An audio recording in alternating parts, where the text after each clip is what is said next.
പരിശുദ്ധ ഖുർആനിൽ നിന്ന് ആ വിഭാഗം ആളുകൾ ഉദ്ധരിക്കുന്ന ഒരു തെളിവാണ് ഞാൻ ആദ്യം കേൾപ്പിക്കുന്നത്. ആ തെളിവിന്റെ യഥാർത്ഥ അർത്ഥം ആശയവും ഞാൻ ആദ്യം പറയും. പിന്നീട് അതിന് തൽപര കക്ഷികൾ നടത്തുന്ന വ്യാഖ്യാനം പറയും. എന്നിട്ട് ആ വ്യാഖ്യാനവും യഥാർത്ഥ വ്യാഖ്യാനവും തമ്മിൽ മാറ്റുരക്കും. ഇതിലൂടെയാണ് നമുക്ക് സത്യം മനസ്സിലാക്കാൻ വളരെ എളുപ്പം സാധിക്കുക. നിങ്ങൾ നോക്കൂ സുഹൃത്തുക്കളെ, പരിശുദ്ധ ഖുർആനിൽ ഞാൻ കഴിഞ്ഞ ക്ലാസ്സിൽ തന്നെ നിങ്ങളെ കേൾപ്പിച്ചൊരു വചനമുണ്ട്.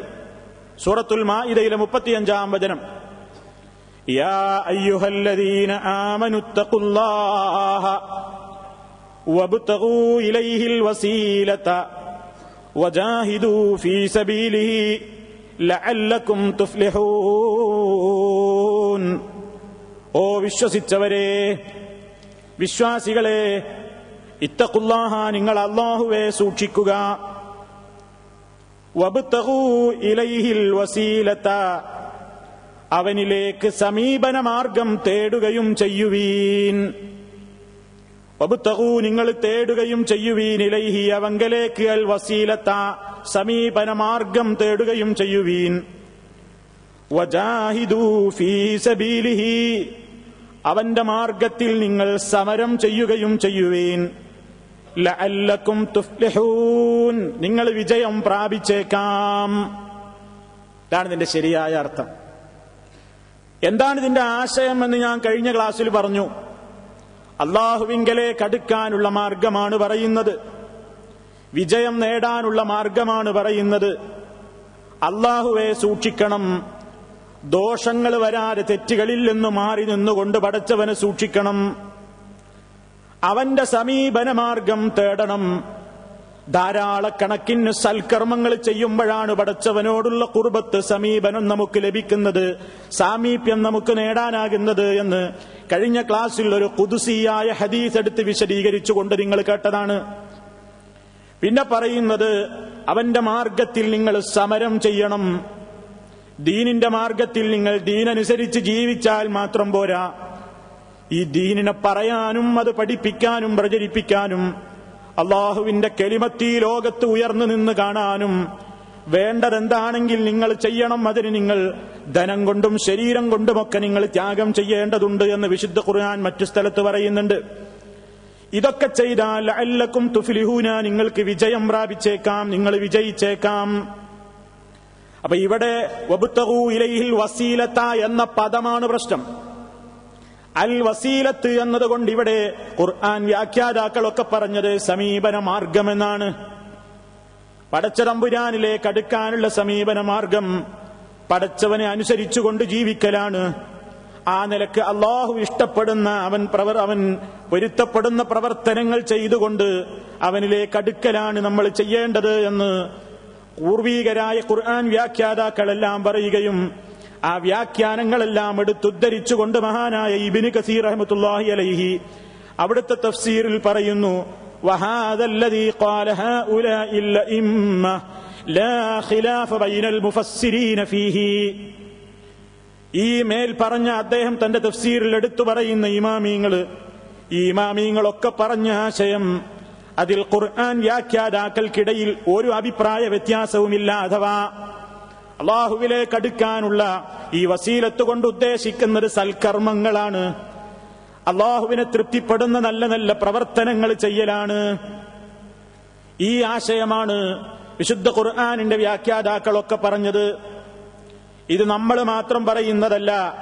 സുന്നത്ത് ജമാഅത്തിന്റെ ആശയങ്ങൾ 100% പ്രതിഫലിപ്പിക്കുന്ന ഖുർആൻ പരിഭാഷ എന്ന് കേരളത്തിലെ സുന്നീകൾ എന്ന് പറയുന്ന സമസ്തക്കാരുടെ പ്രസിദ്ധീകരണമായ റിസാല വാരികയിൽ ഗുഡ് സർട്ടിഫിക്കറ്റ് നൽകപ്പെട്ടിട്ടുള്ള ഒരു പരിഭാഷയാണ് എന്റെ കയ്യിൽ കാണുന്നത്. ഫത്ഹുൽ അലീം ഫി തഫ്സീരിൽ ഖുർആനിൽ അദീം, ഖുർആൻ പരിഭാഷയും വ്യാഖ്യാനവും എന്ന പേരിൽ അബ്ദുറഹ്മാൻ മഖ്ദൂമി, തിരൂരങ്ങാടി ഖാദിയായ അബ്ദുറഹ്മാൻ മഖ്ദൂമി എഴുതിയിട്ടുള്ള പരിഭാഷ. ആ പരിഭാഷയിലും സൂറത്തുൽ മാഇദയിലെ ഇതേ വചനത്തിന് ഇതേ ആശയം തന്നെയാണ് അദ്ദേഹവും നൽകിയിട്ടുള്ളത്. ഞാൻ നിങ്ങളെ കേൾപ്പിക്കുന്നു. സത്യവിശ്വാസികളെ, നിങ്ങൾ അള്ളാഹുവിനെ സൂക്ഷിക്കുകയും അവങ്കലേക്ക് എത്തിച്ചേരാനുള്ള മാർഗം അന്വേഷിക്കുകയും അവന്റെ മാർഗത്തിൽ പോരാടുകയും ചെയ്യുക, എങ്കിൽ നിങ്ങൾ വിജയികളായേക്കും. ഇനി അദ്ദേഹം വിശദീകരിക്കുന്നു. അള്ളാഹുവിന്റെയും റസൂലിന്റെയും ആജ്ഞകൾ ധിക്കരിച്ച അക്രമികളെക്കുറിച്ച് പറഞ്ഞതിന് ശേഷം സത്യവിശ്വാസികൾ അനുവർത്തിക്കേണ്ട നിലപാട് വിശദീകരിക്കുകയാണ്. വിജയം നേടുന്നതിന് 3 കാര്യങ്ങളാണ് ഇവിടെ നിർദ്ദേശിച്ചിരിക്കുന്നത്.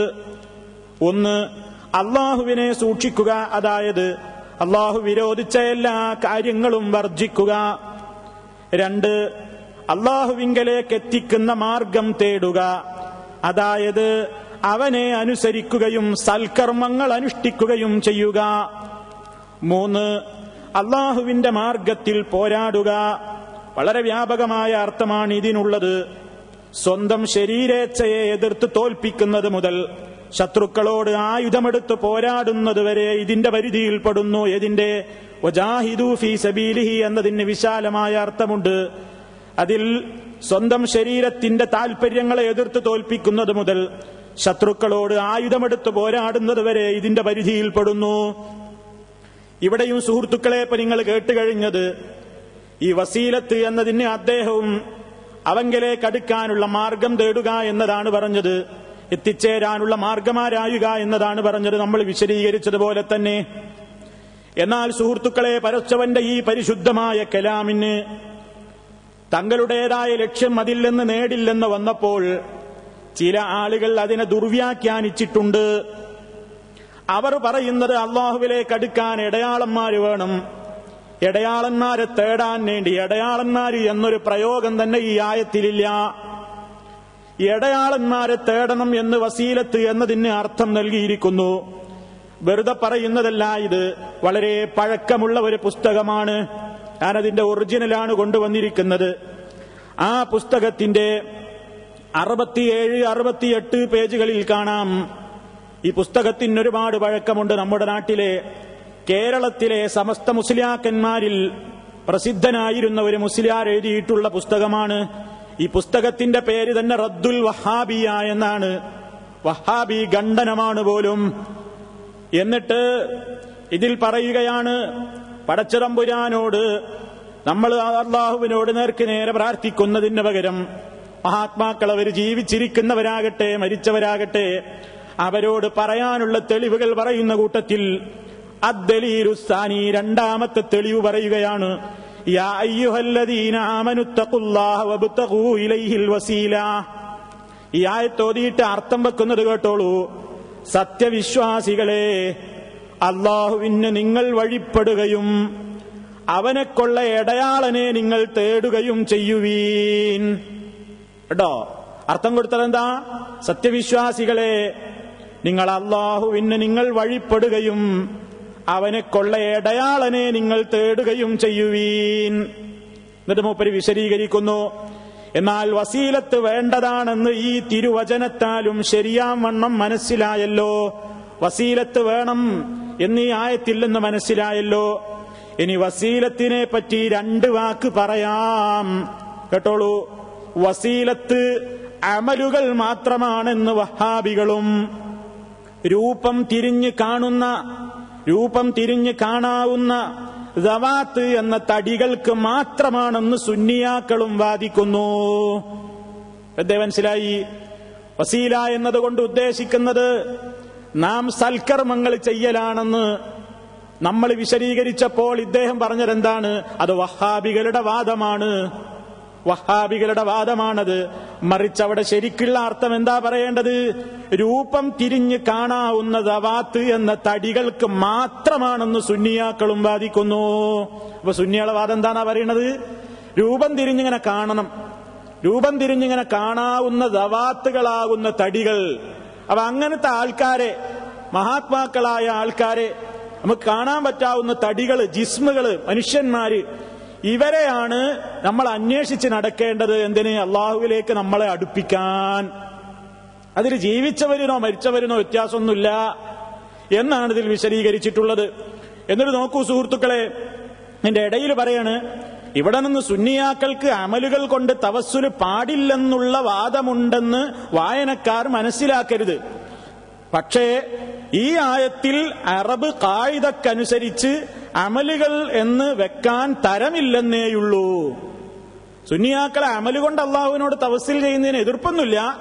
പക്ഷെ ഈ ആയത്തില് വെറും എന്തേ വരുള്ളൂ? ഔലിയാക്കന്മാർ, അമ്പിയൗലിയാക്കന്മാര്, തടികള്, അവരെ കൊണ്ടുള്ള തവസ്സുല് മാത്രമാണ് ഇവിടെ ഉദ്ദേശിച്ചത്. ഈ ആയത്തിൽ വേറെ എന്തെങ്കിലും വിശദീകരണം കൊടുക്കുന്നത് എന്താണ്? സുന്നിയാക്കൾ കൊടുത്തിട്ടുള്ള അർത്ഥമല്ലാതെ വഹാബികളുടെ അർത്ഥം ശരിയല്ലെന്നല്ല, ഖുർആനിന് ഉചിതമല്ലെന്നുകൂടി ഇവിടെ നിന്ന് മനസ്സിലാക്കാവുന്നതാണ്. നോക്കൂ സുഹൃത്തുക്കളെ, ഇത് വളരെ പഴക്കമുള്ള ഈ ഒരു പുസ്തകത്തിൽ കേരള